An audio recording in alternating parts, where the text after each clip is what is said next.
Imagine a cena. Você está percorrendo a Dorset Street, no distrito de Whitechapel, em Londres, em uma noite envolta por uma densa neblina, no ano de 1888. Os lampiões a gás emitem uma luz fraca, lutando para atravessar a névoa amarelada, enquanto sombras dançam nas paredes de tijolos desgastados. Seus pés afundam em uma lama que mistura elementos que preferiria não identificar. De um beco estreito, chega o lamento angustiado de uma mulher, interrompido pela voz áspera de um homem que dá ordens. Uma porta se fecha com estrondo. O silêncio se instala novamente, interrompido apenas pelo som distante dos cascos de um cavalo sobre os paralelepípedos e pelo gotejar incessante de água de canos enferrujados acima.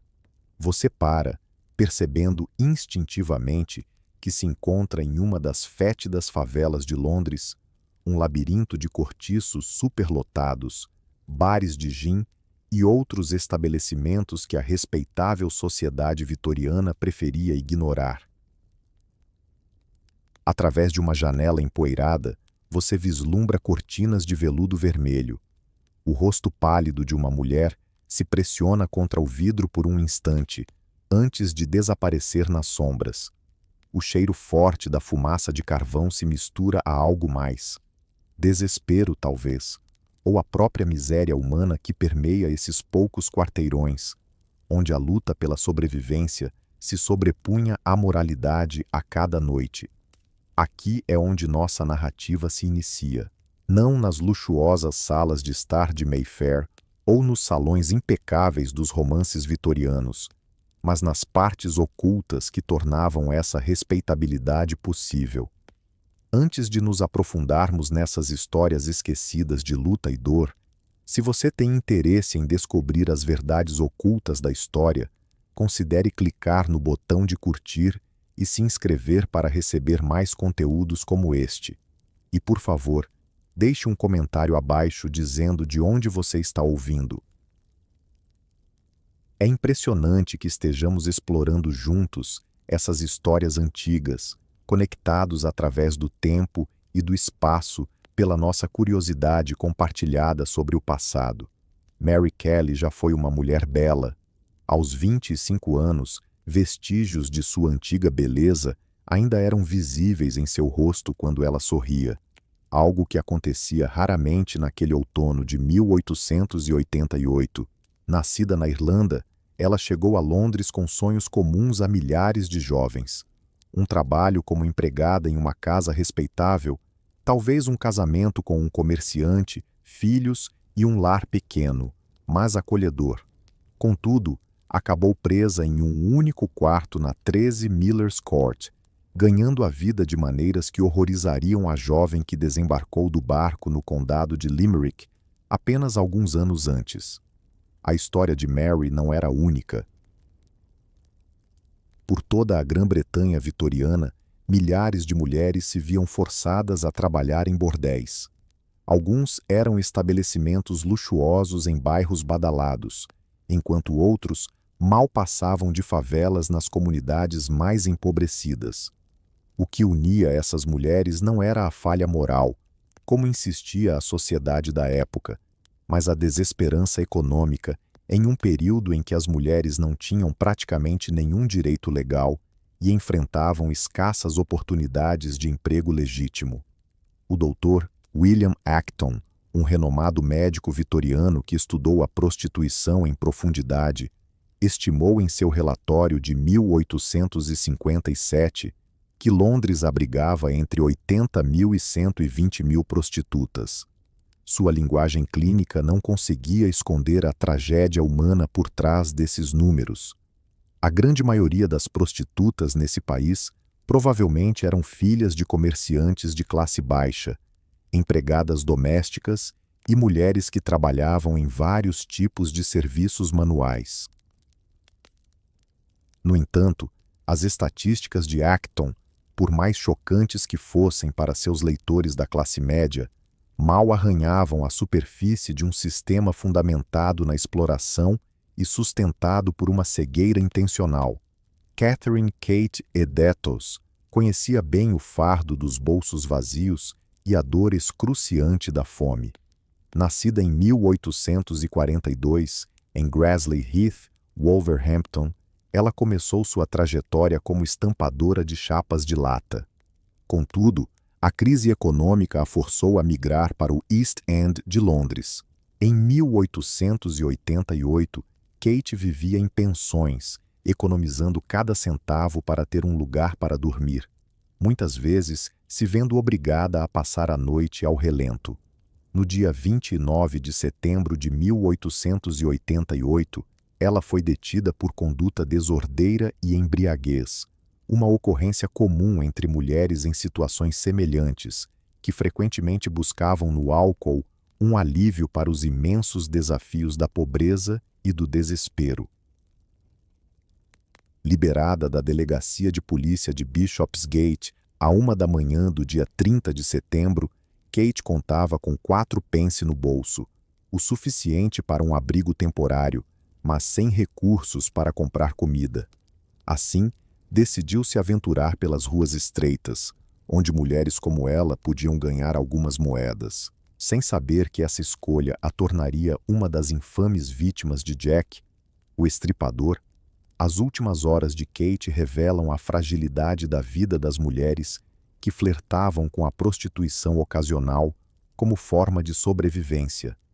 Elas não eram as mesmas que trabalhavam em bordéis estabelecidos, com endereços fixos e clientes regulares. Faziam parte de uma vasta classe trabalhadora, composta por vendedores ambulantes e prostitutas eventuais que habitavam pensões e cozinhas compartilhadas nos bairros mais pobres de Londres. Essa distinção era crucial em termos de segurança, renda e status social. As mulheres que atuavam em bordéis, embora também vulneráveis à violência e doenças, contavam ao menos com abrigo e proteção proporcionada pelas madames, que tinham interesse financeiro em mantê-las seguras e operantes. Já as mulheres como Kate e Detos, que se aventuravam nas ruas de forma independente, enfrentavam perigos que a respeitável sociedade vitoriana preferia ignorar. Hannah Colwick, uma empregada doméstica que manteve diários meticulosos durante a era vitoriana, oferece uma visão rara sobre as pressões econômicas que levavam mulheres à prostituição. Nascida em 1833, Hannah dedicou-se a tarefas extenuantes como esfregar pisos, carregar carvão e realizar o trabalho que mantinha os lares de classe média em funcionamento. Seu salário raramente ultrapassava 12 libras por ano, mal o suficiente para garantir comida e roupas, sem sobra para economias ou emergências. Levantei às 5 da manhã, escreveu Hannah em seu diário no dia 15 de maio de 1860. Acendi as fogueiras, limpei as grelhas, esfreguei os degraus da frente e preparei o café da manhã antes que a família acordasse. Minhas mãos estão tão feridas que começaram a sangrar novamente, mas não me queixaria por medo de perder meu lugar. Margaret, que trabalhou aqui antes de mim, foi para as ruas depois de adoecer e não conseguir mais trabalhar. Rezo todos os dias para que esse não seja meu destino. Mas às vezes me pergunto, que escolha realmente temos? Os temores de Hannah eram bem fundamentados. A sociedade vitoriana oferecia às mulheres da classe trabalhadora um leque restrito de opções de emprego: serviço doméstico, trabalho em fábricas, costura ou lavanderia, e a venda de mercadorias nas ruas. Todos esses trabalhos pagavam tão pouco que uma semana de trabalho perdida por doença poderia levar à perda do lar. O casamento poderia oferecer alguma segurança, mas apenas se uma mulher conseguisse atrair um marido capaz de sustentar uma família. Essa não era uma tarefa fácil em comunidades onde o desemprego masculino era uma constante. Para mães solteiras, a situação se tornava quase insustentável. A lei do empréstimo Paulor de 1834 havia abolido a assistência ao ar livre para adultos capazes de trabalhar, resultando em uma escolha drástica para as mães solteiras. Adentre a casa de trabalho, onde mães e pais eram forçados a se separar de seus filhos ou buscar outras formas de sobrevivência. Muitas mulheres optaram pela prostituição, considerando-a o mal menor. Sarah Wise, uma pesquisadora social que dedicou anos a documentar a realidade das favelas londrinas, registrou o relato de Ellen, uma mãe solteira de 28 anos com 3 filhos. Eu preferiria morrer a ver meus bebês na casa de trabalho. Eu sei o que ocorre lá. Crianças perecendo por doenças, famílias separadas para sempre. Quando meu marido faleceu de tuberculose, tentei sustentar a família com serviços de lavagem e consertos, mas não consegui ganhar o suficiente. O senhor do aluguel não se importa se você tem crianças famintas. Ele quer o pagamento toda semana, como sempre. Ellen trabalhava em um quarto no porão em Seven Dials, um dos bairros mais infames de Londres. Ela cobrava 6 pence por seus serviços, aproximadamente o que um artesão habilidoso ganharia em 1 hora. Em noites boas, atendia 3 ou 4 clientes. Em noites ruins, nenhum. A contabilidade da sobrevivência nessas circunstâncias deixava pouco espaço para dilemas morais. Josephine Butler, uma ativista feminista que lutou contra a legislação de doenças contagiosas, compreendia melhor do que muitos contemporâneos como a pobreza tornava as mulheres vulneráveis à exploração sexual. Nascida em 1828 em uma família de classe média, Butler teve os recursos necessários para investigar realidades que outras mulheres respeitáveis não se atreveriam a encarar. Em seu panfleto de 1869, A Constituição Violada, ela escreveu: "Falamos dessas mulheres como se fossem uma classe à parte, seres caídos que escolheram esse caminho. Mas converse com elas, como eu fiz, e você verá que são irmãs, filhas, mães, mulheres que se viram sem opção, a não ser escolher entre a fome e a sobrevivência nos termos ditados pelo desejo masculino." As investigações de Butler a levaram a prostíbulos em toda a Grã-Bretanha, onde ela documentou condições que chocaram até mesmo suas sensibilidades reformistas. Em Liverpool, ela encontrou meninas de apenas 13 anos trabalhando ao lado de mulheres com 40 ou 50 anos. Em Birmingham, descobriu prostíbulos funcionando acima de negócios legítimos, conhecidos pela polícia, magistrados e autoridades locais, que preferiam fechar os olhos enquanto as operações fossem discretas. "A hipocrisia me espanta", confidenciou Butler em seu diário após visitar um estabelecimento de prestígio em Edimburgo em 1871. No andar de baixo, homens respeitáveis fazem negócios com conhaque e charutos. No andar de cima, jovens mulheres, algumas quase crianças, atendem aos desejos sexuais de homens que as denunciariam publicamente como seres caídos. Os mesmos homens que votam em leis sobre moralidade pública durante o dia se tornam clientes do vício à noite. As observações de Butler revelaram um aspecto essencial da cultura dos prostíbulos vitorianos: um intrincado sistema de negação e padrões duplos que permitiram sua prosperidade. A sociedade respeitável mantinha sua autoridade moral, tratando a prostituição como uma necessidade infeliz que existia completamente fora dos limites da vida civilizada. Essa ficção necessitava de constante manutenção, incluindo leis que puniam as mulheres envolvidas, enquanto raramente tocavam em seus clientes masculinos. O Dr. James Miller, um médico que atuou no East End de Londres nas décadas de 1870 e 1880, mantinha notas detalhadas que fornecem uma perspectiva médica sobre as condições nos prostíbulos vitorianos. Os registros de pacientes, guardados nos arquivos do Royal London Hospital, revelam de forma impressionante e comovente os efeitos físicos da prostituição. Um caso notável é o de Agnes M., de apenas 17 anos, que foi admitida em 14 de março de 1882. O médico Miller anotou: lacerações graves na região genital, indicativas de agressão violenta. A paciente menciona que trabalha em um estabelecimento na Commercial Street, mas hesita em identificar o agressor por receio de perder o emprego. Esta é a sua 4ª internação em 6 meses.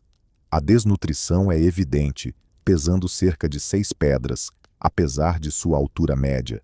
Os sintomas apontam para uma tuberculose em início. As anotações de Miller expõem um padrão alarmante de violência, doenças e abandono que dominavam a vida nos bordéis vitorianos. Doenças venéreas proliferavam rapidamente em uma era sem antibióticos, deixando as mulheres com infecções dolorosas e frequentemente letais. A violência por parte dos clientes era um cenário comum, raramente punido. A desnutrição agravava a fragilidade do sistema imunológico, já comprometido por condições de vida precárias e estresse constante. Em 1884, Miller escreveu a um colega: as mulheres que vêm até mim não são as figuras malignas descritas em tratados morais. Elas são seres humanos esmagados por circunstâncias fora de seu controle. Eu cuido de suas feridas e doenças, mas não posso resolver a pobreza e o desespero que as trouxeram ao meu consultório. A visão médica de Miller desafiava as ideias da época que viam a prostituição como uma falha moral. Suas observações indicavam que o trabalho sexual era, na verdade, um fenômeno econômico, uma alternativa para mulheres com escassas opções, e não uma expressão de maldade ou deficiência mental. Annie Chapman compreendia a economia da sobrevivência melhor do que muitos reformadores sociais. Nascida por volta de 1840, ela foi casada com um cocheiro chamado John Chapman, levando uma vida digna na classe trabalhadora de Windsor até que a morte do marido a deixou sem sustento e com escassas opções. Em 1888, ela estava vivendo em pensões em Spitalfields, recorrendo à prostituição ocasional e vendendo flores ou fósforos nas ruas. Sua rotina semanal, reconstruída a partir de registros das pensões e depoimentos de testemunhas, revela a precariedade do trabalho sexual informal na Londres vitoriana. Todas as noites, ela precisava de fourpence para garantir um lugar em uma pensão modesta, que oferecia acomodações limpas, cozinha compartilhada e alguma segurança contra roubo e violência. Quando não conseguia pagar, dormia em portas ou vielas, exposta ao clima, ao assédio policial e a predadores. Nos finais de semana, quando os trabalhadores tinham dinheiro, Annie às vezes conseguia juntar o suficiente para pagar várias noites de hospedagem adiantadas. Durante a semana, quando as oportunidades eram escassas e os salários se esgotavam, ela passava dias sem abrigo. Essa incerteza, aliada à má nutrição e à exposição aos elementos, acelerava o envelhecimento de mulheres em situações como a dela. Timothy Donovan, administrador da pensão Crossingham, onde Annie frequentemente ficava, deu seu depoimento no inquérito sobre seus últimos dias.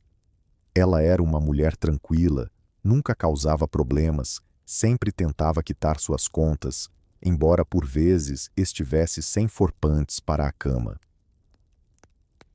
Nesses dias, eu a via caminhando em direção a Hamry Street, à procura de trabalho. Ela já não era mais jovem, e o trabalho estava se tornando cada vez mais difícil para ela.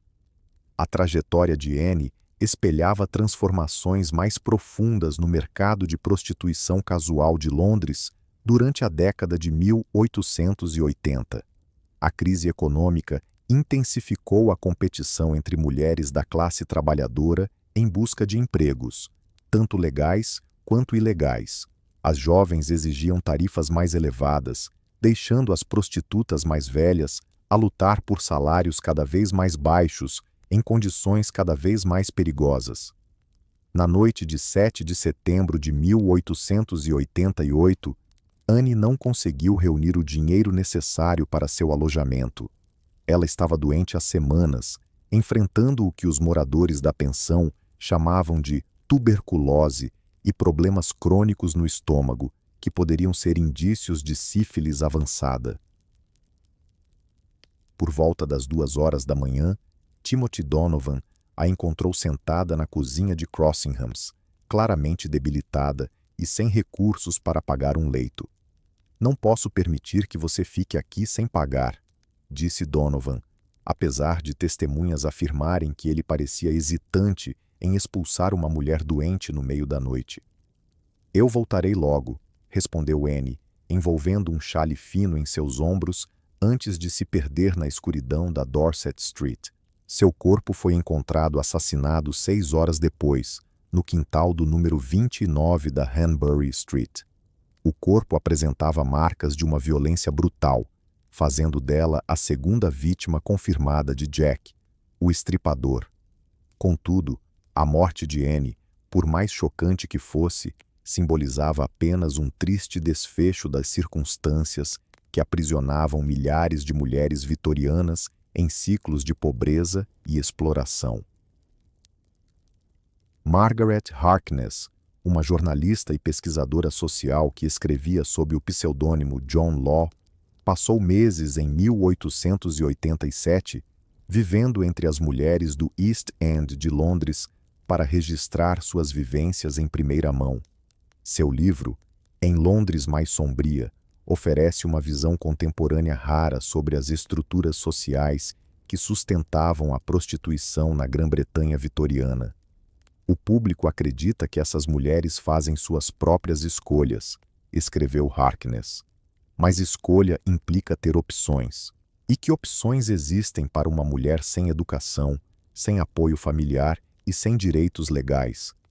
As fábricas pagam salários miseráveis por jornadas de 14 horas que destroem a saúde e o ânimo. O trabalho doméstico expõe as mulheres a vulnerabilidades sexuais diante de patrões masculinos, sem qualquer recurso legal em casos de agressão. Casar-se com um homem da classe trabalhadora oferece a segurança de uma pobreza compartilhada, desde que ele esteja vivo, e a pobreza extrema quando ele morre." Harkness registrou as redes informais que conectavam diferentes níveis de trabalho sexual na Londres vitoriana.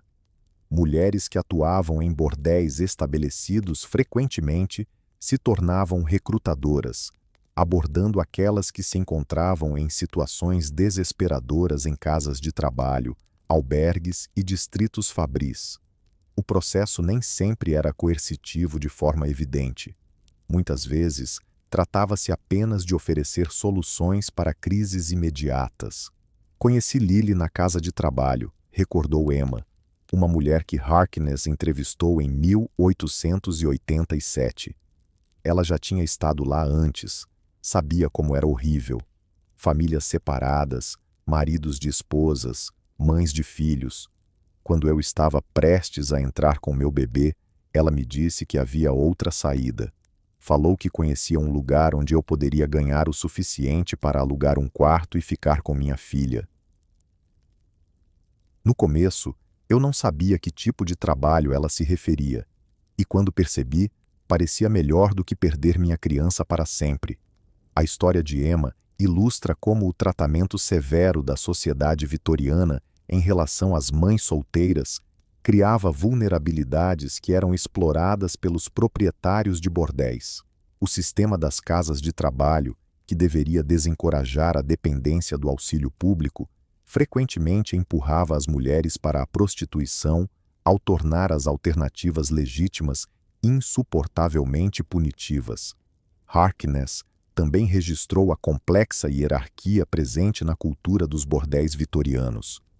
No topo dessa estrutura estavam as casas de luxo localizadas em bairros nobres, como St.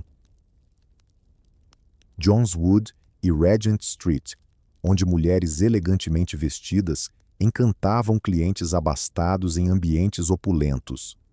Esses estabelecimentos funcionavam com uma proteção semi-oficial, subornando policiais e autoridades locais para garantir que suas atividades permanecessem discretas. A Sra. Jeff, que gerenciava bordéis de prestígio em Chelsea e Marylebone durante as décadas de 1870 e 800, contratava mulheres que poderiam facilmente passar por respeitáveis senhoras de classe média. Seu bordel era um verdadeiro espaço de requinte, com móveis sofisticados, uma gastronomia de primeira e entretenimento que variava de música ao piano a peças teatrais. Os clientes pagavam altos preços pela ilusão de conquistar mulheres consideradas virtuosas, ao invés de simplesmente adquirirem sexo.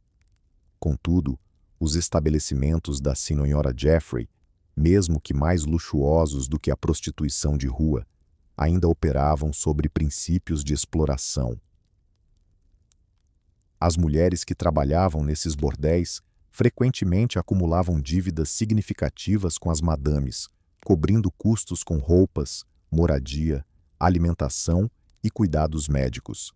Essas dívidas, inflacionadas por taxas exorbitantes, podiam levar anos para serem quitadas, enquanto os juros mantinham essas mulheres em uma servidão contínua. Registros policiais de 1885 revelam que a operação da Sra. Jeffrey começou a ser investigada apenas quando chamou a atenção de grupos de reforma moral. O inspetor Frederick Abalin, que mais tarde se depararia com os crimes de Jack, o estripador, conduziu investigações em várias de suas propriedades, mas encontrou pouca evidência de crime explícito. As mulheres apareciam bem vestidas e saudáveis, afirmando estar ali por escolha própria e se negando a testemunhar contra sua patrona.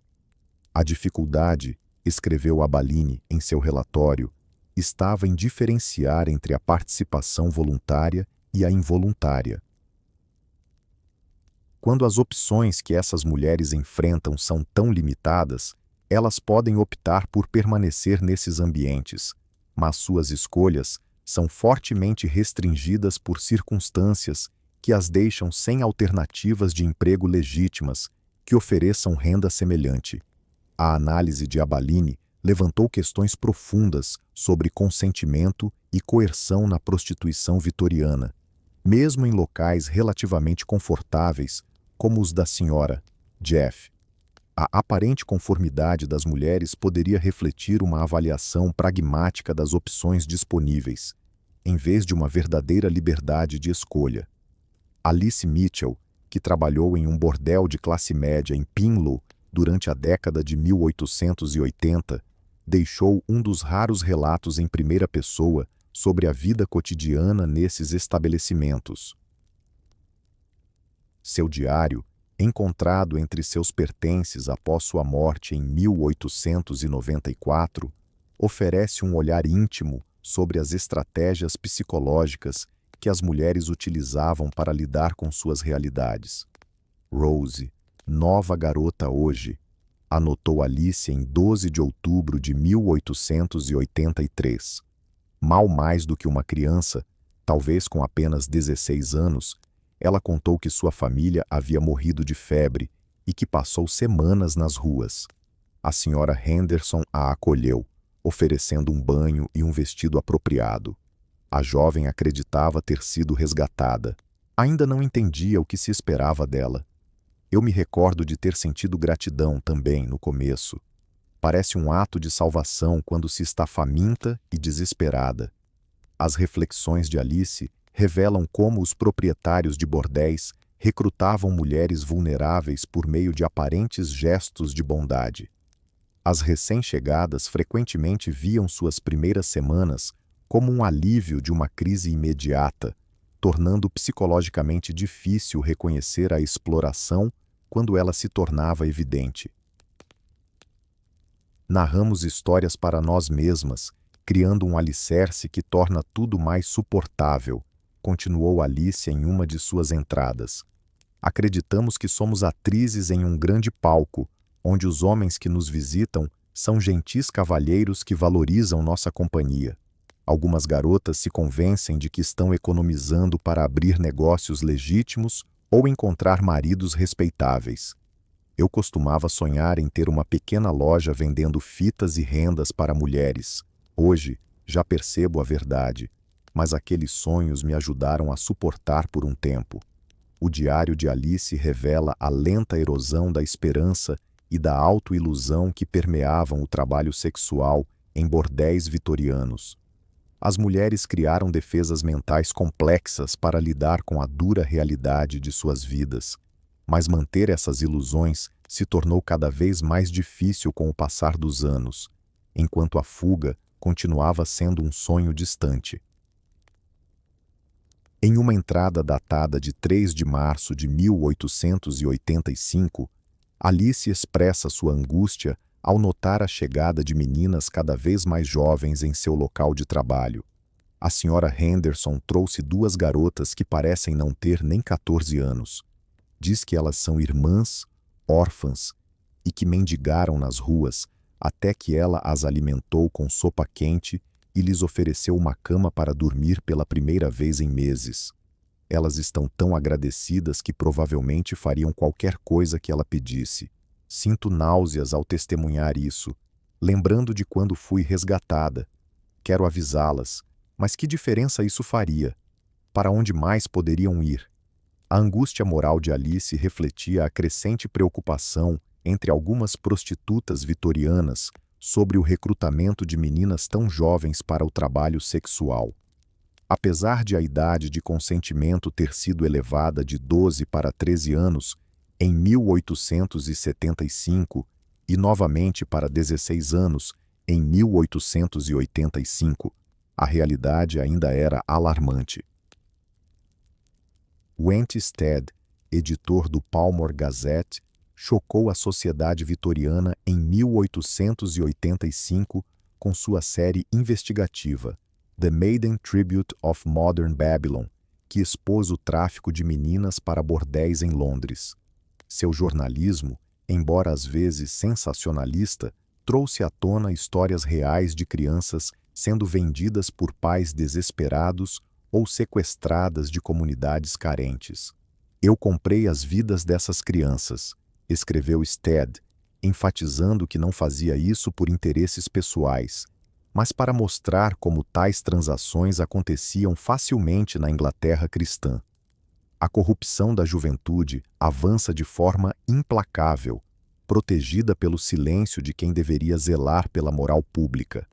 A denúncia de Stead culminou na Criminal Law Amendment Act de 1885, que elevou a idade de consentimento e tornou crime o recrutamento de jovens para a prostituição.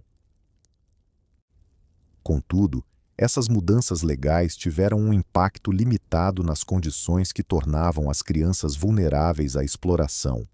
A pobreza, a desintegração familiar e a falta de apoio social continuaram a empurrar os jovens em direção a formas arriscadas de sobrevivência.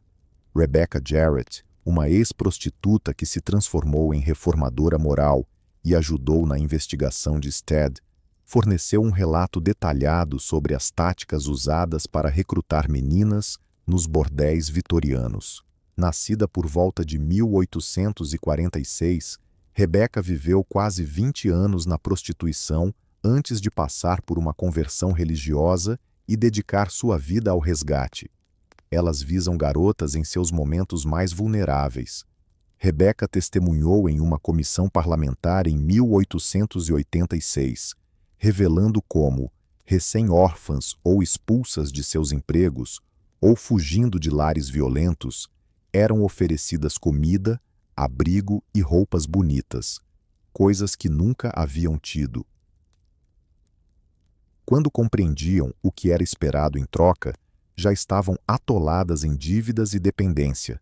Seu testemunho desvendou redes sofisticadas de recrutamento que operavam em toda a Grã-Bretanha e na Europa continental. Jovens mulheres podiam ser abordadas nas ruas de uma cidade, levadas para outra, onde não conheciam ninguém, e acabavam em um bordel, onde o isolamento tornava a fuga praticamente impossível.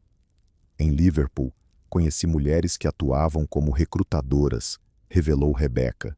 Elas ficavam de olho nos navios vindos da Irlanda, em busca de jovens viajantes solitárias, oferecendo ajuda para encontrar trabalho em Londres ou Manchester. Essas garotas confiavam nelas, pois eram mulheres, aparentavam ser respeitáveis e falavam de forma gentil. Elas não tinham ideia de que essas ajudantes recebiam uma comissão por cada menina que entregavam a certos estabelecimentos. A prostituição vitoriana tinha uma dimensão internacional que ia além do recrutamento, incluindo rotas de tráfico organizadas que transportavam mulheres entre países. Registros policiais da década de 1880 mostram casos de inglesas encontradas trabalhando em Bruxelas, francesas em bordéis londrinos e alemãs em Liverpool, sugerindo uma rede coordenada que ultrapassava fronteiras. O inspetor Edmund Reed, que supervisionou a polícia no East End de Londres durante a década de 1880, mantinha anotações detalhadas sobre os aspectos internacionais da prostituição em sua área. Seus relatos, preservados nos arquivos da Metropolitan Police, oferecem uma visão sobre as dimensões globais do tráfico sexual na época. Regularmente encontramos mulheres estrangeiras em estabelecimentos locais, escreveu Reed em 1887. Muitas falam pouco inglês, não conseguem explicar como chegaram a Londres e parecem aterrorizadas com a ideia de retornar aos seus países.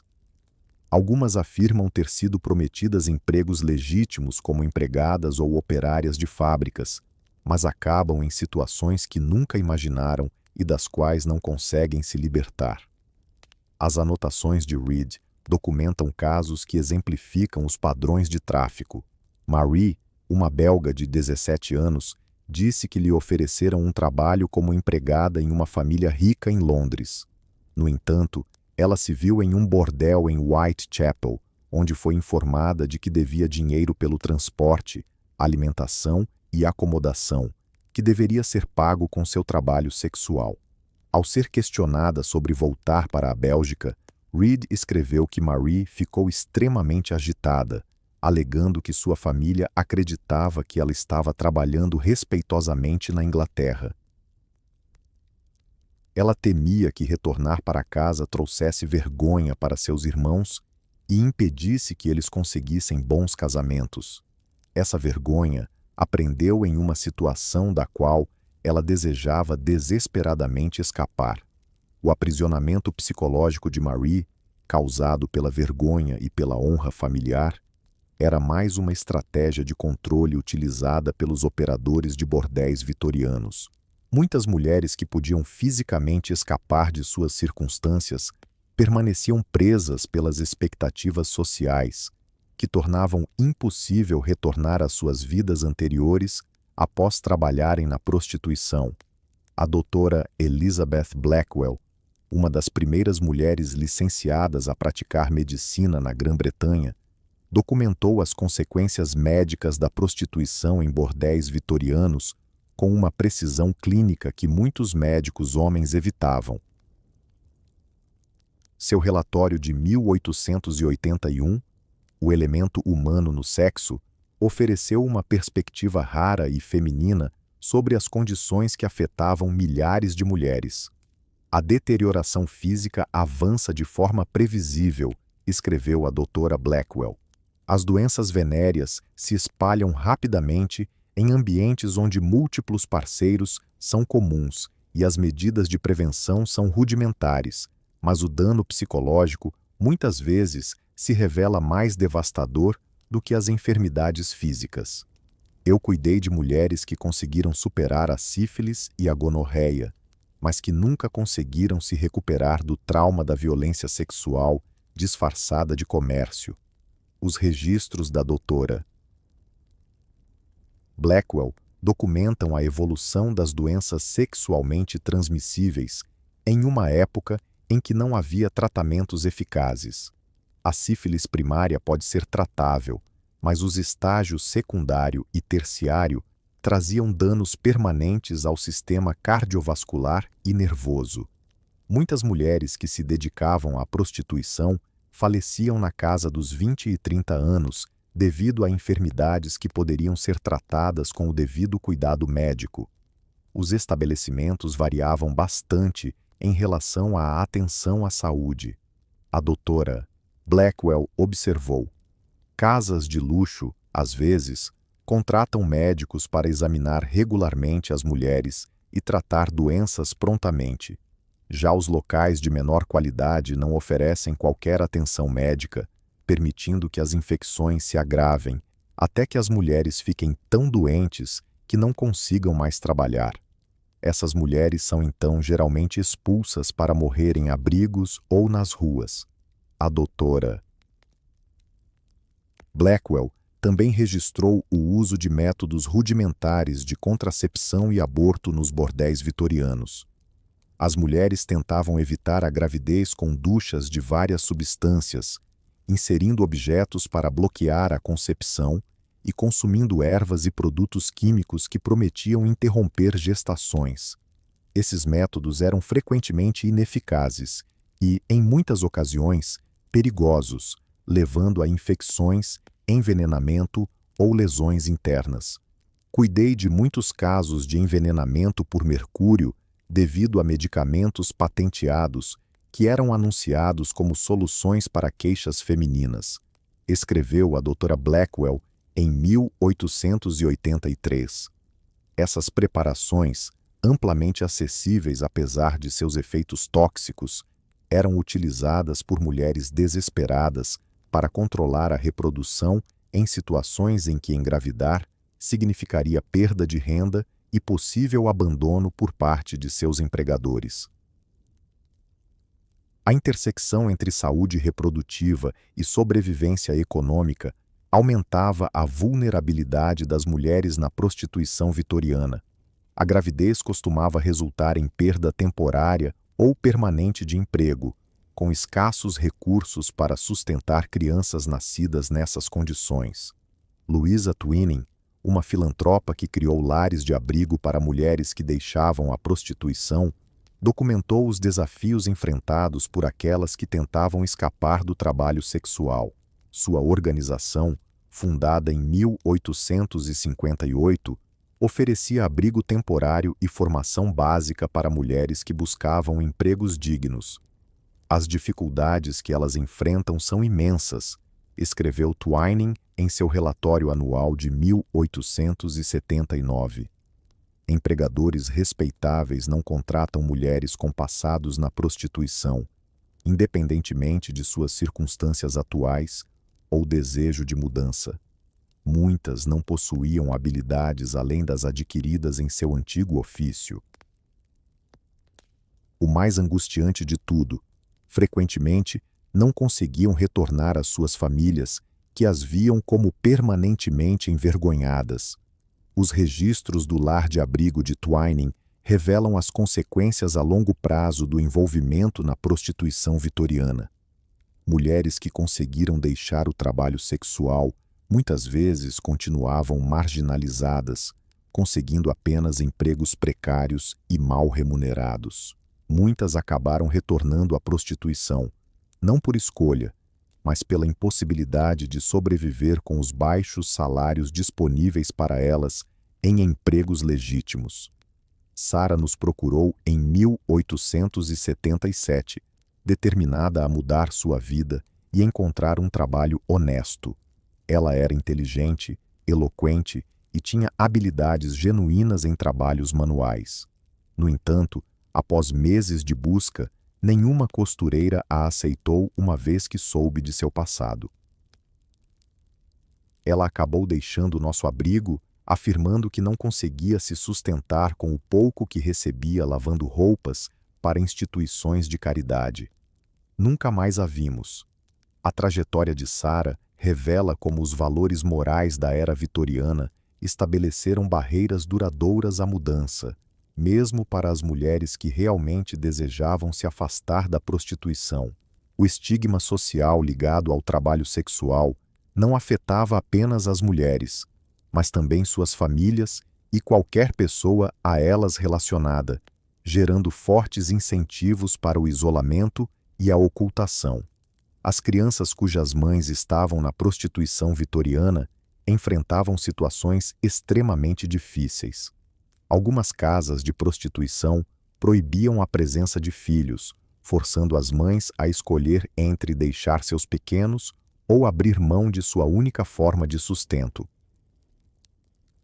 Outras permitiam que as crianças ficassem, mas as colocavam em ambientes que eram prejudiciais e muitas vezes perigosos. Frances Power Cobbe, uma escritora feminista que investigou as condições que afetavam mulheres e crianças na sociedade vitoriana, registrou casos de crianças crescendo em bordéis. Seu panfleto de 1884, Os Pequenos Escravos da Inglaterra, trazia relatos de crianças que viveram nessas circunstâncias. Tommy, de apenas 8 anos, passou toda a sua vida na casa onde sua mãe trabalhava. Kabebe-Ibo escreveu: ele não sabe ler nem escrever, nunca foi à escola e não tem noção da vida além dessas 4 paredes. Durante o dia, ele se esconde no porão ou no sótão, aparecendo apenas quando os clientes se vão. Sua mãe o ama intensamente, mas não sabe como proporcionar uma vida diferente, enquanto se esforça para alimentar e abrigar os dois. Crianças nessas situações muitas vezes desenvolviam uma consciência precoce da sexualidade adulta, enquanto permaneciam desinformadas sobre as habilidades sociais e educativas essenciais para um trabalho digno. Os meninos poderiam eventualmente se tornar aliciadores ou gerentes de bordéis, enquanto as meninas frequentemente se viam na prostituição como sua única opção de sobrevivência. O ciclo geracional de envolvimento no trabalho sexual era uma das facetas mais tristes da prostituição vitoriana. As mulheres que trabalhavam nos bordéis muitas vezes não tinham recursos para oferecer alternativas a seus filhos. Enquanto a sociedade disponibilizava poucos apoios para famílias que existiam fora das normas morais tradicionais, o policial George Godley, que patrulhava Whitechapel na década de 1880, mantinha anotações informais sobre as mulheres que encontrava em suas rondas. Seus registros, preservados em seus papéis pessoais, oferecem uma visão básica das realidades cotidianas da prostituição de rua na Londres vitoriana.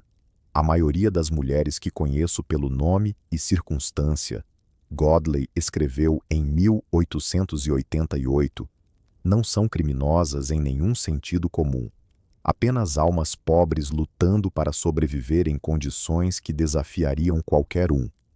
Eu as prendo quando a lei exige, mas isso não resolve nada. Elas pagam suas multas e retornam às ruas na mesma noite porque não têm outra opção. As anotações de Godley evidenciam a futilidade das abordagens legais à prostituição vitoriana, que criminalizavam as mulheres enquanto ignoravam as condições sociais e econômicas que moldavam suas vidas. Prisões e multas tornaram-se apenas mais um custo da atividade, absorvido na já vulnerável economia do trabalho sexual de sobrevivência.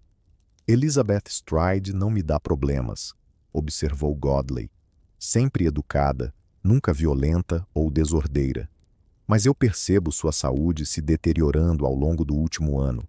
Ela está adquirindo aquele olhar vazio que todas acabam tendo. Tosse incessantemente, extremamente magra, mas ainda assim percorre as ruas todas as noites, pois precisa de dinheiro para se hospedar. Sua história pode não ser única, mas testemunhar essa transformação gradual torna tudo ainda mais difícil de alguma forma. A ligação pessoal de Godley com Elizabeth Stride, que se tornaria mais uma vítima de Jack, o Estripador, em setembro de 1888, exemplifica como os policiais frequentemente desenvolviam uma compreensão empática das mulheres que eram forçados a tratar como criminosas. Isso gerava conflitos internos entre o dever profissional e a compaixão humana, refletindo a complexa relação entre as forças de segurança e a prostituição na era vitoriana. Na noite de 30 de setembro de 1888, uma tragédia específica abalou o East End de Londres, quando duas mulheres, Elizabeth Stride e Catherine Edeto, foram brutalmente assassinadas em menos de uma hora uma da outra. Ambas estavam sobrevivendo através do trabalho sexual, a única alternativa que encontraram para escapar da miséria. Seus assassinatos chamaram a atenção do público para condições que existiam há décadas, mas que eram, em grande parte, ignoradas pela sociedade respeitável. Elizabeth nasceu na Suécia em 1843 e se mudou para Londres, onde exerceu a função de empregada doméstica até que a vida a levou a se envolver ocasionalmente com a prostituição.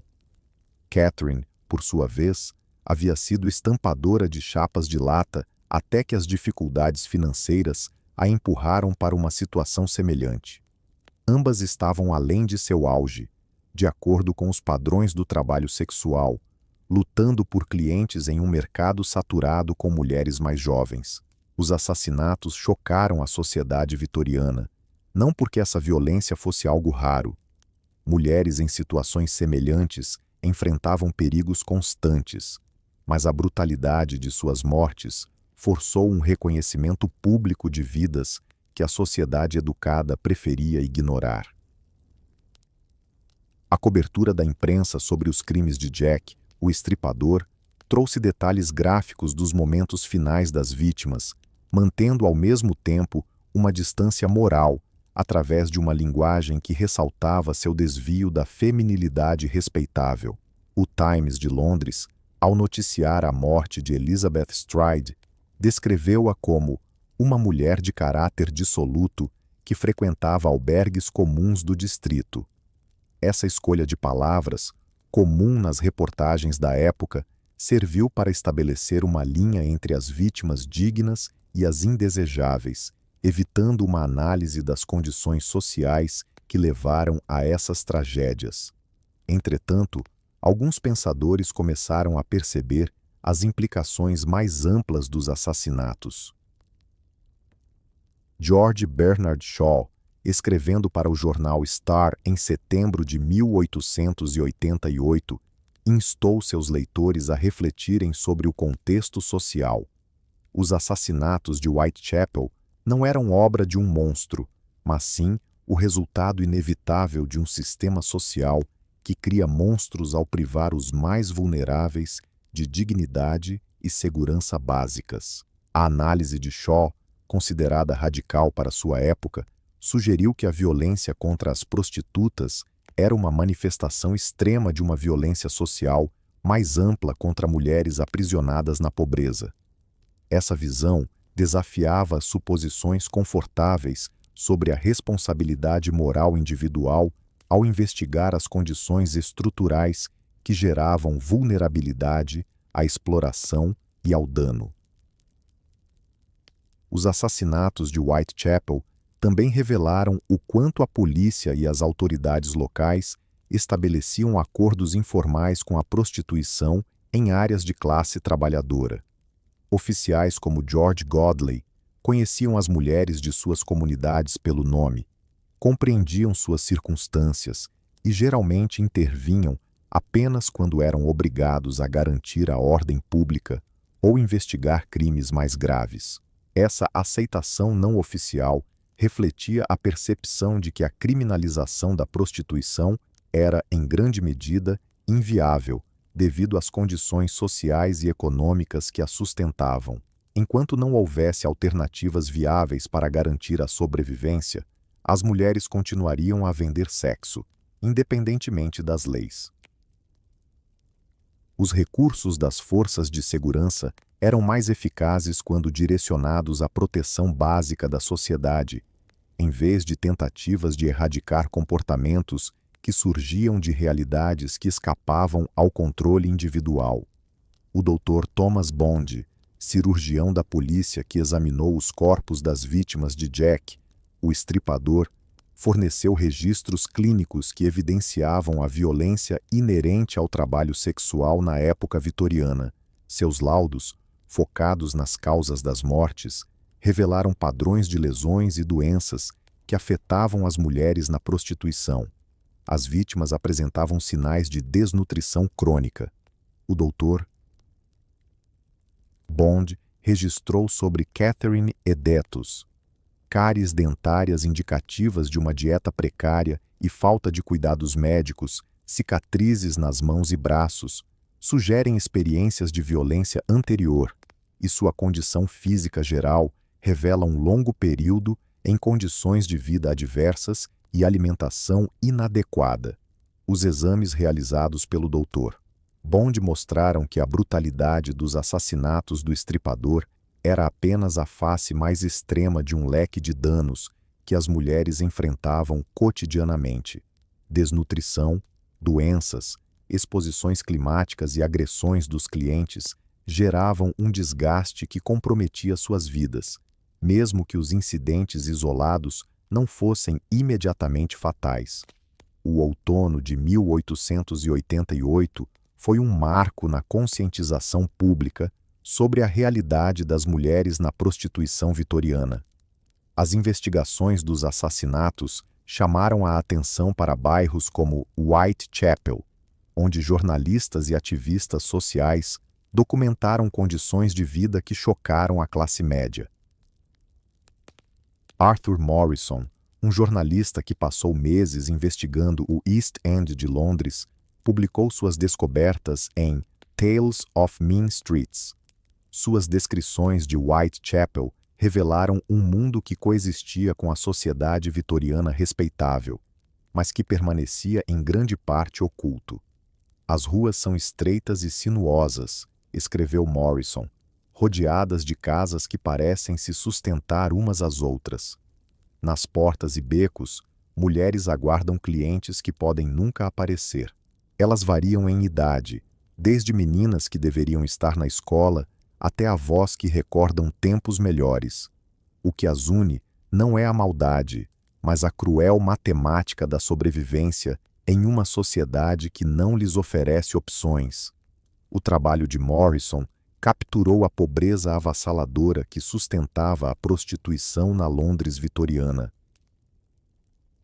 Ao instigar os leitores a refletir sobre sua própria cumplicidade em sistemas que geravam tanta desesperança, seu trabalho contribuiu para uma crescente percepção de que a exploração sexual não poderia ser vista como uma falha moral isolada, mas exigia uma análise das estruturas sociais e econômicas mais amplas. As investigações que se seguiram aos assassinatos em Whitechapel também revelaram a profundidade das relações simbióticas entre negócios locais e a prostituição.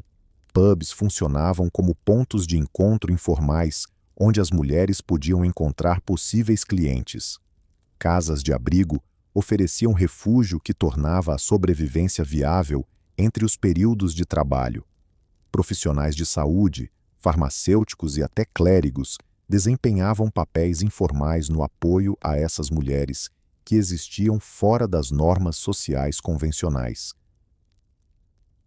John McCarthy, proprietário de diversas propriedades em Miller's Court, onde Mary Kelly residia, encarnava as intrincadas relações entre negócios formais e prostituição nos bairros operários da era vitoriana. Ele alugava cômodos para mulheres que sabia serem prostitutas, oferecendo crédito quando necessário e garantindo uma segurança mínima que tornava sua sobrevivência viável. "Não questiono como meus inquilinos fazem seu dinheiro", declarou McCarthy durante o inquérito sobre Mary Kelly. "Meu foco é fornecer habitações limpas e seguras a preços acessíveis para os trabalhadores. Se eu me recusasse a alugar para mulheres com uma reputação duvidosa, metade das minhas propriedades ficaria vazia. Essas senhoras pagam o aluguel em dia, mantêm seus quartos em ordem e causam menos problemas do que alguns dos meus inquilinos homens, que costumam beber demais." O relato de McCarthy evidenciou como a prostituição vitoriana estava entrelaçada em redes de comércio legítimo que dependiam da renda gerada pelo trabalho sexual, enquanto se mantinham distantes das implicações morais dessa realidade. Essa interdependência econômica tornava quase impossível qualquer campanha para a erradicação da prostituição, independentemente dos argumentos morais apresentados. A relação entre álcool e prostituição na sociedade vitoriana adicionava camadas de exploração e vulnerabilidade. Os pubs eram espaços sociais essenciais para as comunidades operárias, mas também atuavam como pontos de recrutamento, onde mulheres em situações desesperadoras podiam ser facilmente abordadas por proxenetas ou operadores de bordéis. Os palácios de gin, que surgiram em áreas pobres durante o meio do século XIX, ofereciam uma fuga temporária das duras realidades da vida, com álcool barato e entretenimento vibrante. Contudo, esses locais criavam também um ambiente onde mulheres sob efeito do álcool se tornavam alvos fáceis para exploração sexual e recrutamento para a prostituição. Martha Tabram, assassinada nos edifícios George Yard em 7 de agosto de 1888, simbolizava as conexões entre álcool, pobreza e a vulnerabilidade à violência que muitas mulheres enfrentavam nos bairros operários de Londres na época. Nascida por volta de 1849, Martha fora casada com um embalador de móveis, Henry Tabram, mas a separação a forçou a depender de empregos informais e da prostituição eventual. Na noite de seu assassinato, testemunhas a viram bebendo com soldados em vários pubs na região de Whitechapel. Sua decisão de seguir um desses homens para um lugar isolado refletia os riscos que mulheres em sua situação frequentemente enfrentavam, equilibrando a necessidade financeira urgente com a segurança pessoal em contextos onde nenhuma das duas podia ser garantida. O assassinato de Martha, que antecedeu os infames crimes de Jack, recebeu relativamente pouca cobertura da imprensa ou da polícia. Sua morte foi encarada como um triste, mas não surpreendente, resultado do estilo de vida arriscado que escolheu, em vez de ser vista como um sinal de violência sistemática contra mulheres vulneráveis. Essa diferença de tratamento revelava as atitudes vitorianas em relação à violência contra mulheres na prostituição. As mortes que ocorriam durante o trabalho sexual eram muitas vezes minimizadas como riscos profissionais, em vez de serem consideradas crimes que mereciam uma investigação aprofundada. Mulheres que vendiam sexo eram vistas como tendo perdido a reivindicação ao amparo e a compaixão que a sociedade reservava às vítimas respeitáveis. Esse contraste se tornava evidente na cobertura da imprensa sobre os assassinatos de Jack, que recebiam grande atenção, em parte devido à brutalidade que ultrapassava os limites normais da violência contra prostitutas. A brutalidade que essas vítimas sofreram forçou a sociedade a reconhecer que eram seres humanos que enfrentaram uma violência extrema, e não apenas indivíduos de uma profissão escolhida. Annie Millwood, que sobreviveu a um ataque com faca em fevereiro de 1888, ofereceu um raro relato em primeira pessoa sobre a violência que mulheres na prostituição enfrentavam. Durante sua recuperação de feridas quase fatais, ela contou à polícia sobre um ataque que, embora comum, se destacou pela sua sobrevivência. No início, ele parecia um cavalheiro, confidenciou Annie ao inspetor Reed. Bem vestido e com um jeito educado de falar, disse que tinha um quarto próximo onde poderíamos fazer nossos negócios em privacidade. Eu deveria ter percebido. Verdadeiros cavalheiros não abordam mulheres na rua comercial, mas a necessidade de dinheiro para a hospedagem me fez aceitar a oferta dele. Seu testemunho expôs um padrão de comportamento que poderia ter se repetido em ataques a outras mulheres que não tiveram a mesma sorte de relatar suas experiências. Os agressores que miravam prostitutas frequentemente usavam uma fachada de respeitabilidade para conquistar a confiança antes de revelarem suas verdadeiras intenções violentas. Mulheres em situações perigosas precisavam fazer julgamentos rápidos sobre seus clientes, com consequências que poderiam ser fatais em caso de erro. Quando ficamos a sós, sua atitude mudou completamente e ele começou a falar sobre limpar as ruas da imundície como eu. Ele alegou que estava fazendo o trabalho de Deus. Tentei fugir, mas ele estava armado com uma faca e veio em minha direção como um lunático. Se aquele policial não tivesse ouvido meu grito, eu estaria morta como as outras. A forma como Anne descreveu a linguagem do seu agressor, com referências à limpeza e uma suposta missão divina, indicava que a violência contra as prostitutas muitas vezes era justificada por uma ideologia moral, e não apenas por um impulso criminoso. Os homens que atacavam essas mulheres frequentemente usavam uma retórica de reforma religiosa ou social, apresentando a violência como uma forma de purificação, ao invés de um crime. Essa dimensão ideológica da violência contra prostitutas refletia ansiedades mais amplas da era vitoriana sobre sexualidade, moralidade e ordem social. Mulheres que vendiam sexo se tornaram alvos simbólicos para homens que se sentiam ameaçados por mudanças sociais ou pela sua própria incapacidade de se encaixar nos ideais de respeitabilidade e sucesso masculino. O relato de sobreviventes como Annie Millwood trouxe à tona padrões de violência que permaneceram em grande parte invisíveis, uma vez que poucas vítimas conseguiram viver para contar suas histórias. Sua sobrevivência foi tão notável que a polícia inicialmente hesitou em acreditar no que ela dizia, assumindo que os ataques a prostitutas resultavam geralmente em morte ou eram forjados para gerar simpatia.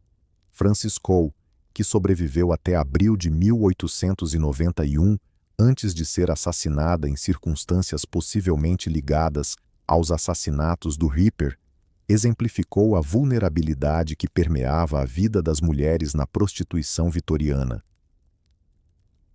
Nascida por volta de 1865, Frances passou por diversos empregos temporários até que as dificuldades econômicas a levaram à prostituição.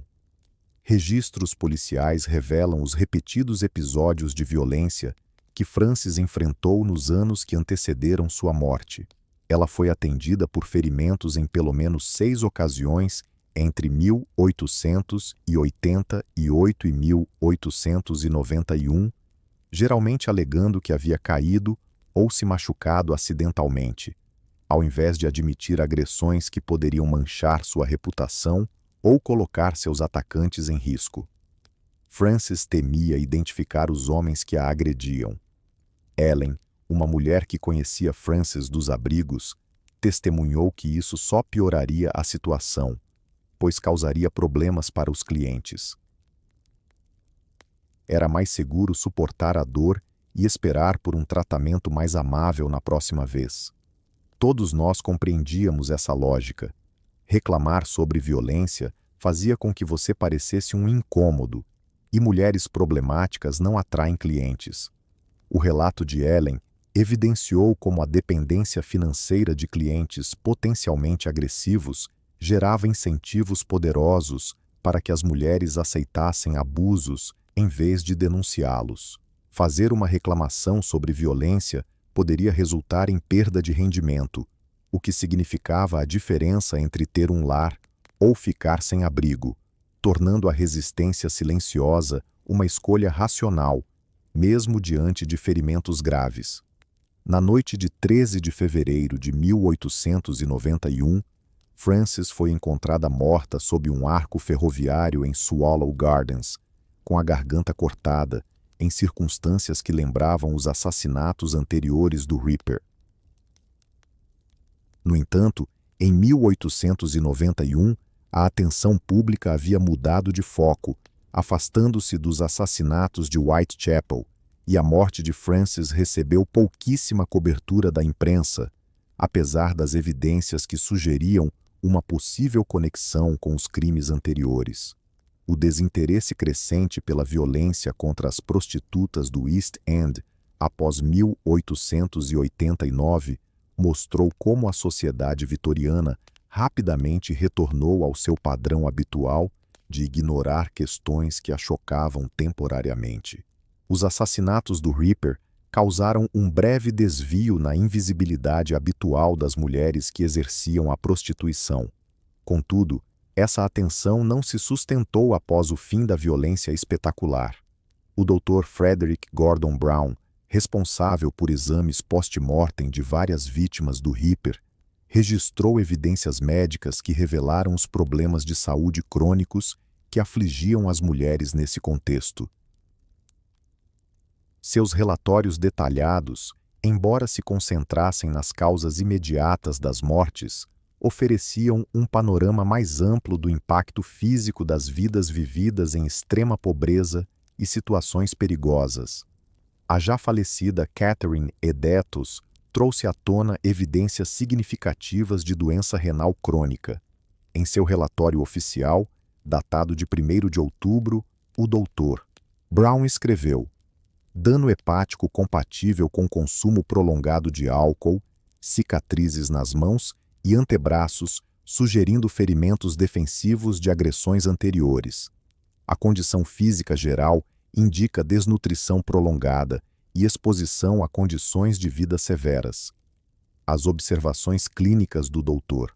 Brown demonstraram que as mulheres assassinadas por Jack o Estripador já estavam em um lento processo de morte devido aos efeitos acumulados da pobreza, desnutrição, doenças e violência. A natureza dramática de seus últimos momentos ofuscou o contínuo processo de deterioração física que caracterizava sua vida cotidiana. Marianne Nichols apresentava sinais de sífilis avançada. O Dr. Brown notou em outro relatório a perda de dentes decorrente da má nutrição e da falta de cuidados dentários, além de uma infecção respiratória crônica, possivelmente tuberculose em estágio inicial. Essas mulheres já estavam morrendo lentamente muito antes de encontrarem um fim violento. As evidências médicas documentadas nos relatórios post-mortem confirmaram objetivamente as condições que os investigadores sociais haviam observado e que a sociedade respeitável preferia ignorar. As mulheres que trabalhavam na prostituição vitoriana enfrentavam uma série de desafios de saúde que poderiam ter sido tratados com cuidados médicos adequados e nutrição suficiente, mas se tornaram fatais quando combinadas com pobreza e isolamento social. Ellen Holland, a última pessoa a ter conversado com Marianne Nichols antes de seu trágico assassinato, prestou um depoimento que expôs a luta diária pela sobrevivência enfrentada por mulheres em situações semelhantes. Ambas se conheciam da pensão de Wilmette, onde costumavam ficar sempre que podiam pagar a diária. Naquela noite, Ellen estava sob efeito do álcool quando encontrou Marianne. Durante o inquérito, ela revelou que havia recebido o pagamento da hospedagem 3 vezes naquele dia, mas decidiu gastar tudo com gin em vez de garantir um lugar para dormir. Tentei convencê-la a voltar comigo para Wilmette, contou Ellen. Marianne riu e respondeu que tentaria persuadir os proprietários a deixá-la ficar sem pagar, mas acreditava que logo conseguiria o dinheiro para a cama. Ellen notou que Marianne estava com um chapéu novo e afirmava que não teria dificuldades em encontrar um cliente. O testemunho de Ellen destacou os cálculos financeiros imediatos que influenciavam a sobrevivência diária de mulheres como Marianne. A escolha entre investir em álcool para um alívio temporário das adversidades ou economizar para um abrigo mostrava as difíceis decisões impostas pela pobreza extrema. Eu deveria ter insistido para que ela voltasse comigo, continuou Ellen. Deveria ter pago sua hospedagem, mesmo que mal conseguisse arcar com a minha. Mas, segundo ela, É cansativo tentar ajudar quem parece não querer ser ajudado. Marianne vinha se entregando demais ao álcool, se expondo a riscos, sem cuidar de si mesma. Todos percebiam a deterioração, mas o que poderiam fazer? A culpa e impotência de Ellen retratavam o impacto psicológico sobre aquelas que viam amigas se desmoronando sob circunstâncias das quais não conseguiam escapar. A solidariedade entre mulheres em situações difíceis era frequentemente complexa, marcada pela competição por recursos limitados e a consciência de que qualquer uma poderia ser a próxima a sofrer violência ou doença. As últimas horas de Marianne, reconstruídas a partir de relatos de testemunhas e investigações policiais, evidenciaram a aleatoriedade da violência que tornava cada encontro potencialmente letal para aquelas que trabalhavam na prostituição de rua. Sua decisão de recusar a ajuda de Ellen e continuar em busca de clientes não era um ato de imprudência, mas sim uma avaliação racional das opções disponíveis, considerando os recursos escassos. Na noite de 31 de agosto de 1888, Marianne precisava de 4p para a hospedagem e não tinha como ganhá-los antes que as pensões fechassem para novos moradores. Sua escolha de continuar a trabalhar, mesmo embriagada e vulnerável, representava o tipo de risco que mulheres em sua situação frequentemente encaravam, já que as alternativas de dormir ao relento traziam perigos igualmente graves. Charles Cross, o carroceiro que encontrou o corpo de Marianne em Bucks Row, inicialmente a confundiu com uma mulher bêbada dormindo na rua. Sua suposição refletia quão comum era ver mulheres intoxicadas ou doentes nas ruas dos bairros operários, tornando a morte violenta difícil de distinguir de outras formas de miséria urbana, até que fosse examinada com mais atenção. Eu pensei que ela era apenas mais uma alma perdida que havia bebido demais, testemunhou Cross. Você as vê o tempo todo nessas ruas, mulheres sem lugar para ir, dormindo onde conseguem abrigo. Só me dei conta de que algo estava errado quando me aproximei.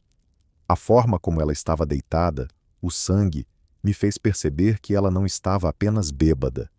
O relato de Cross revelou como a violência contra mulheres nos bairros operários da era vitoriana se tornou tão comum que as vítimas de assassinato eram frequentemente vistas apenas como mais um triste reflexo da pobreza e do descaso social.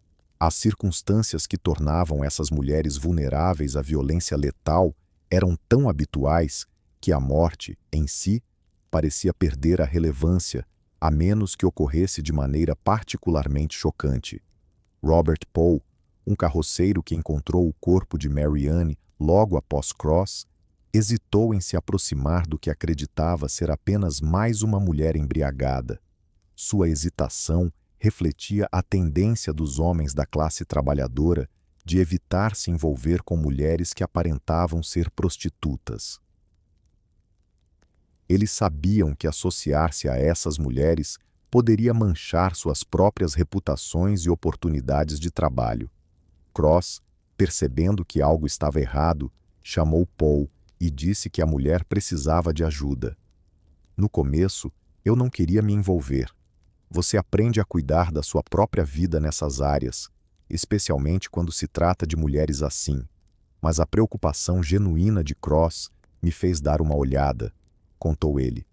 Para ser honesto, gostaria de não ter feito isso. Alguns lugares ficam gravados em sua memória. O depoimento de Poe destacou como o estigma social associado à prostituição criava barreiras para a ajuda. Mesmo em situações de vida ou morte, homens que poderiam ter socorrido mulheres em apuros hesitavam ao perceber que elas estavam ligadas ao trabalho sexual, temendo que isso pudesse prejudicar seu próprio prestígio social. A descoberta do corpo de Marianne sinalizou o início de uma maior conscientização pública sobre as condições que existiam há décadas nos bairros operários de Londres, que permaneciam em grande parte invisíveis para a sociedade respeitável. Sua morte se tornou um marco, não porque a violência contra prostitutas fosse algo raro, mas porque as circunstâncias de seu assassinato forçaram a sociedade vitoriana a reconhecer vidas que preferia ignorar.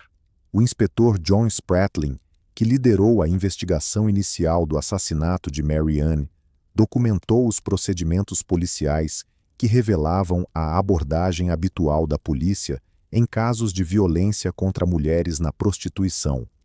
Seus relatórios, preservados nos arquivos da Polícia Metropolitana, oferecem uma visão sobre as atitudes oficiais em relação a crimes envolvendo vítimas de comunidades marginalizadas.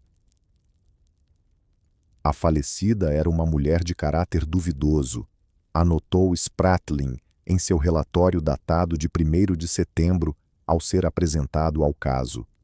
Era uma frequentadora assídua de hospedarias comuns na região de Whitechapel, sem parentes conhecidos ou pessoas respeitáveis a serem notificadas sobre sua morte. A investigação avança conforme os protocolos padrão para casos envolvendo indivíduos de sua classe. A linguagem de Spratling refletia as suposições institucionais sobre o valor das vidas de diferentes vítimas.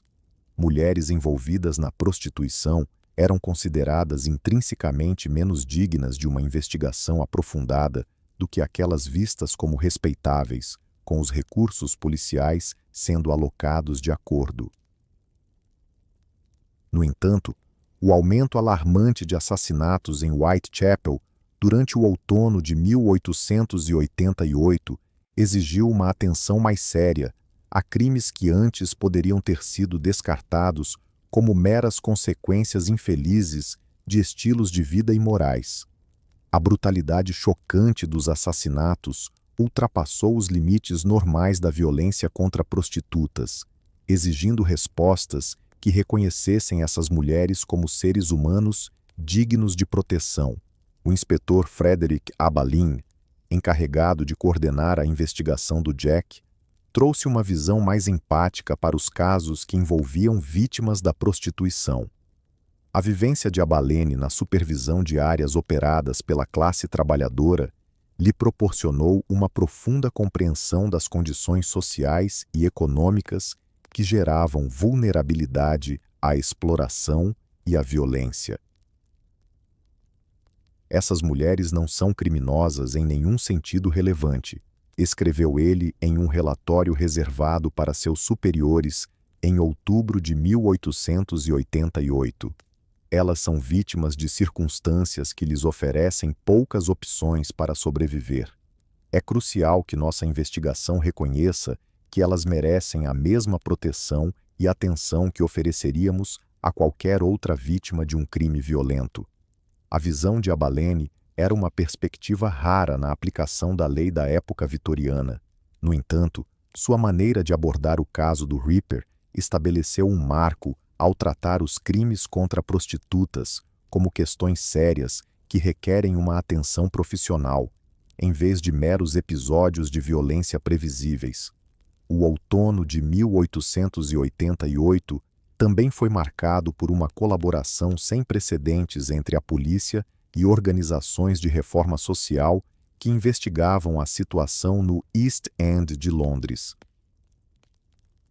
Grupos como a London City Mission e o Exército da Salvação mantinham laços informais com mulheres que atuavam na prostituição há anos, oferecendo serviços que complementavam as funções oficiais da polícia. William Booth, o fundador do Exército da Salvação, documentou as condições que afetavam essas mulheres através do trabalho de resgate de sua organização. Em seu livro de 1890, In Darkest England and the Way Out, Booth apresentou uma análise detalhada dos fatores sociais e econômicos que sustentavam a exploração sexual, propondo reformas práticas que abordassem as causas raízes em vez de simplesmente criminalizar os sintomas. As mulheres que encontramos em nosso trabalho de resgate não são as criaturas depravadas retratadas na literatura moral, escreveu Booth. Elas são seres humanos, aprisionados por circunstâncias além de seu controle. Pobreza, desintegração familiar, falta de educação e ausência de oportunidades de emprego legítimo. Qualquer resposta significativa à prostituição deve focar nessas condições subjacentes, ao invés de apenas punir as mulheres envolvidas. A análise de Booth desafiou as crenças da época, que viam a prostituição como um fracasso moral individual, ao examinar as estruturas que geravam vulnerabilidade à exploração sexual. O trabalho prático da sua organização com mulheres que deixavam a prostituição mostrou que a reforma era viável quando apoiada por recursos adequados e aceitação social. Os registros do Exército da Salvação dos anos 1880 documentam centenas de histórias de mulheres que conseguiram transitar da prostituição para empregos legítimos, ao receberem treinamento, apoio temporário e proteção contra o estigma social. Essas histórias de sucesso provaram que a participação no trabalho sexual não precisa ser permanente quando alternativas são oferecidas. Sarah nos procurou em 1887, relatou a Major Emma Booth, filha de William Booth, que supervisionava o trabalho de resgate. Ela havia trabalhado em um bordel em Whitechapel por 3 anos, após a morte do marido, que a deixou com 2 filhos pequenos e sem meios de sustento. Por meio do nosso programa de treinamento, ela aprendeu habilidades em lavanderia e, eventualmente, abriu seu próprio negócio. Hoje, ela emprega 2 outras mulheres e sustenta sua família com dignidade. A trajetória de Sarah ilustra o potencial para resultados positivos quando as mulheres recebem assistência prática ao invés de condenação moral. Entretanto, essas histórias de êxito se destacam como verdadeiras exceções, uma vez que a sociedade vitoriana oferecia escassos recursos para ajudar mulheres a deixarem a prostituição, além de manter barreiras sociais significativas que dificultavam sua reintegração em comunidades respeitáveis. O trabalho de instituições como o Exército da Salvação também destacou as dimensões globais da prostituição vitoriana, revelando redes de tráfico que transportavam mulheres entre nações e as forças econômicas que geravam condições similares de exploração em diferentes culturas. Catherine Bramwell Booth, responsável pela supervisão do resgate na Europa continental, registrou casos de mulheres inglesas encontradas em bordéis europeus e de estrangeiras descobertas em estabelecimentos britânicos. Seus relatórios, guardados nos arquivos do Exército da Salvação, oferecem provas de um tráfico organizado que ligava a exploração local a redes criminosas internacionais. Em Bruxelas, ela anotou a presença de 3 mulheres inglesas trabalhando em locais voltados especificamente para viajantes britânicos, mencionando que foram recrutadas em Londres com promessas de empregos legítimos como empregadas domésticas. Ao chegarem à Bélgica, se viram em situações das quais não conseguiam escapar, devido a barreiras linguísticas, a falta de contato com possíveis ajuda e a dívidas com seus patrões que cresciam mais rapidamente do que podiam pagar.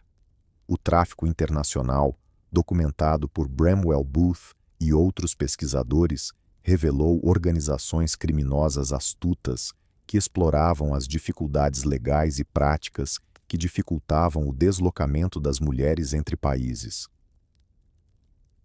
Essas mulheres, ao cruzarem fronteiras, tornaram-se especialmente vulneráveis, perdendo o acesso a qualquer proteção legal que poderiam ter em suas nações de origem.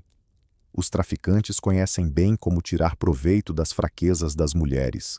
Bramwell Booth continuou: eles se concentram nas que estão em situações desesperadoras, como viúvas recentes, desempregadas ou distantes de suas famílias, oferecendo soluções para crises imediatas em troca de promessas que parecem viáveis, mas logo se tornam impossíveis de cumprir.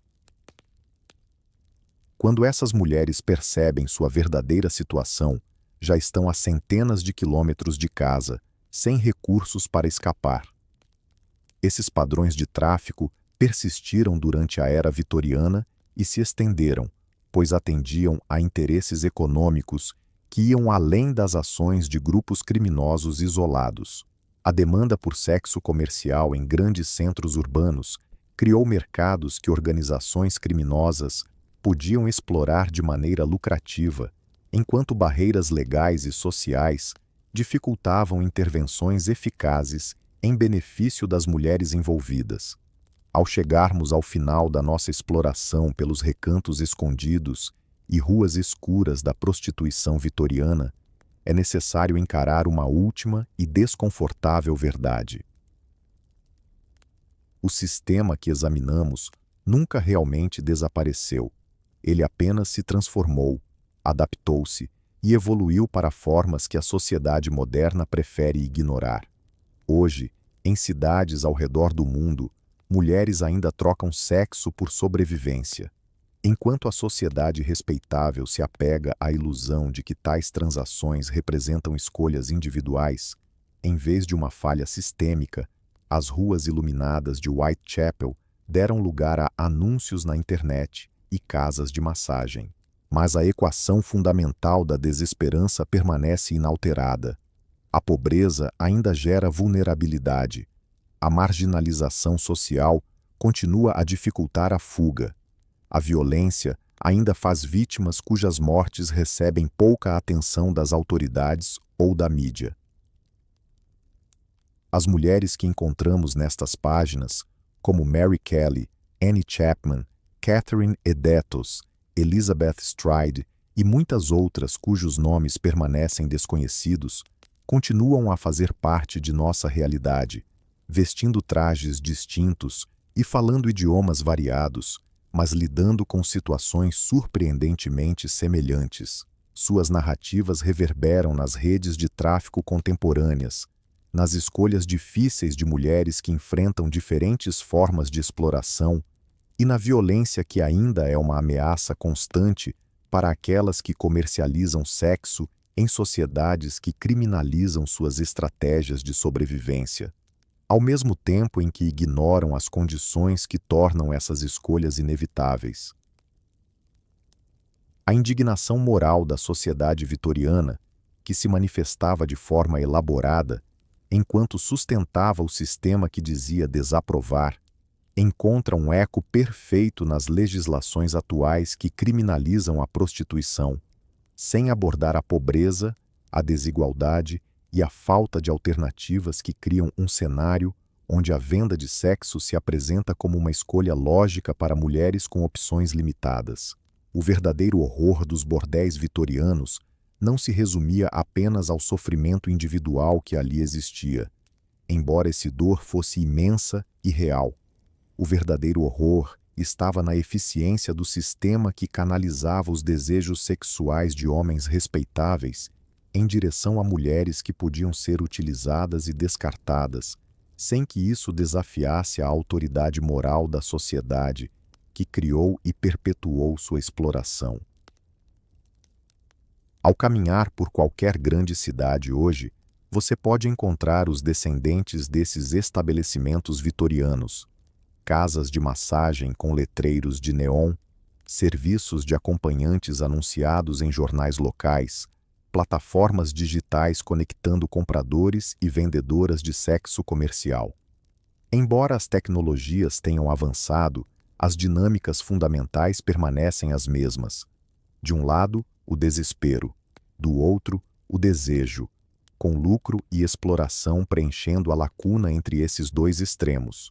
Imagine-se novamente naquela noite envolta em neblina em Whitechapel, em 1888.